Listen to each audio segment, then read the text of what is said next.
in, you have your patient with their EVD set to 0. So you're never gonna, likely never gonna leave it at 0. If you have to have it at 0, your patient is probably not doing well. You're gonna go to your set centimeters of water, which is on the right side here, that your surgeon sets for you. Usually, typically between 5 and 10 centimeters of water when they first come out. We'll go to 8, okay? And this is after, just kidding. You're gonna 0 first. Make sure you're level at your EAC.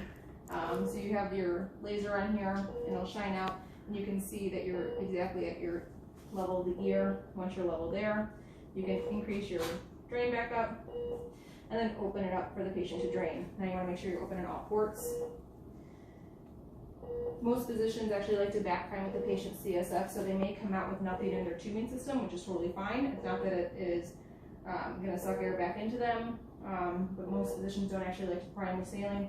They prefer the patient's own CSF to back prime the whole system to keep it sterile. Other thing to make sure is these 2 clamps here are actually clamped off before you start, because once that does start draining, if these aren't clamped, you're not going to be able to measure your CSF output. The biggest number to remember for your CSF output is 20. If you're above 20, you need to call. The other things to keep an eye on are your ICP trends. Now, when you're checking your ICP, you cannot drain and check an ICP at the same time. So your stopcock should never be in no man's land. This will end up getting some CSF into the transducer, which will dampen your ICP waveform, and you'll actually not know a true ICP all the time, because the longer that EVD's in, the more dampened it gets baseline. So if there's more CSF in there as well, it's not going to work. So you're going to check your ICP by turning off to the transducer or the beaker system and keeping it open to the patient. When you're done checking that, you immediately go back to draining the patient. If you're doing any position changes, it needs to be off to the patient. The biggest thing is when you're changing a patient's position, turning them, whatever you need to do, we want to keep their head midline. If you're turning them to the side and they start kinking their neck, it doesn't induce that good flow that they need to drain their own system. So you want to make sure, even if you are turning them, that their head kind of stays midline with their body when they turn. So if you need to use some towels or pillows to support that, please do. Just assuming after you're done changing the position of the patient, putting it back up to 30 degrees, that you're automatically level is probably not going to be the case, because not every nurse is the same height. So if the bed was moved at all, you want to make sure that that is checked on the level system, because if it's too high, the patient's not going to drain enough, and their ICPs are going to rise because they have more pressure in there. If the drainage system is too low for the patient, it'll drain them too much, which can cause some shearing by causing the whole brain to kind of shrink down and kind of shift downwards, and you can get some shearing and subdural blood in the upper, above the dura there. Whenever you're taking a patient to CT, so you're never going to want to lay your EVD on the bed. When you do that, it can actually instill some CSF or air into this system here, which can also kind of mess with whenever you're doing drainage of the patient. So you want to make sure it always stays up. I would keep it clamped in transport, but then once you get to CT scan and the patient is in the correct positioning for the scan, likely the scanner is not going to go up and down after you're ready to go. It'll just go in and out. So when you're there, you can open that system back up because you will have it leveled. When you're ready to take the patient back out of there and put them back in the bed, reclamp it, bring it back to the room, because you're transporting in the hallway, going over things, 2 different bumps. This thing is not stable. Now, if you had a nice system that could actually clamp to it, you might be able to keep it open with transport, because your system kind of flings around. I wouldn't trust it. I would just leave it clamped for in route, but when you are kind of in one stationary position, like actually in the scanner or in the patient's room, keep that open when you can.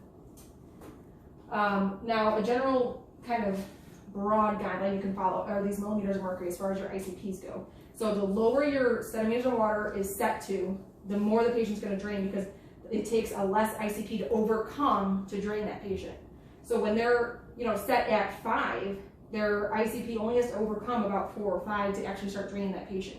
As we start to challenge them more and more, you'll see that the drain gets set higher because it needs a higher ICP to then overcome, so it helps the patient see if their ventricles and their brain can have enough of its own system put back in where they can drain it on their own and not require, like a VP shunt.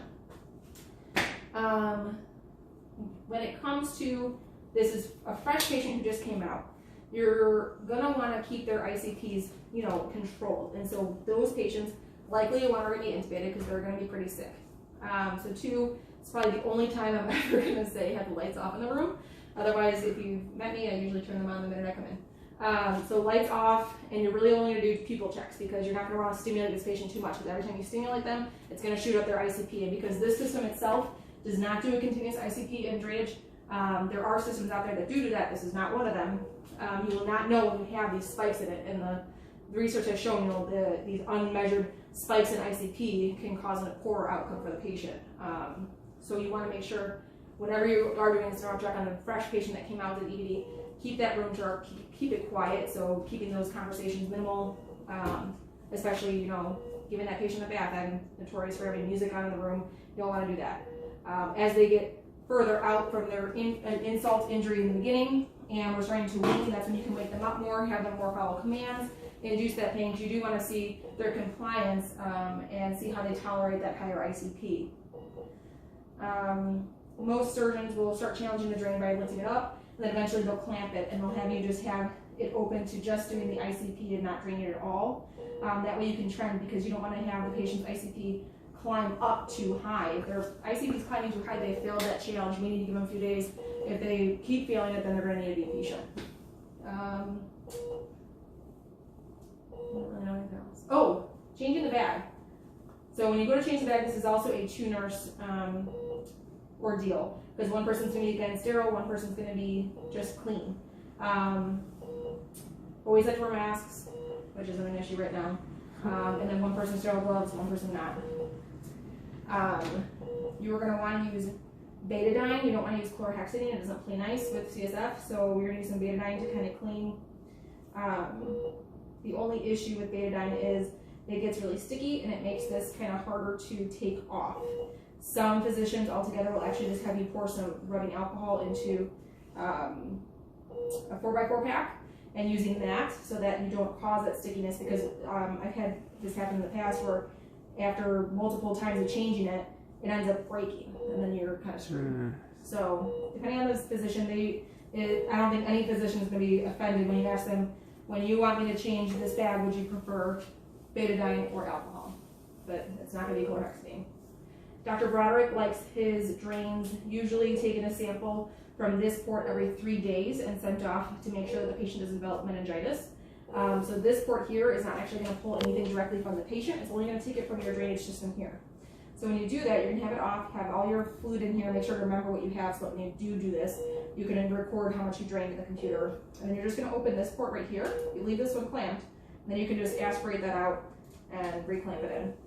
Again, try to do that under sterile technique. With betadine or with alcohol? Make sure it's the physician's discretion. Yep.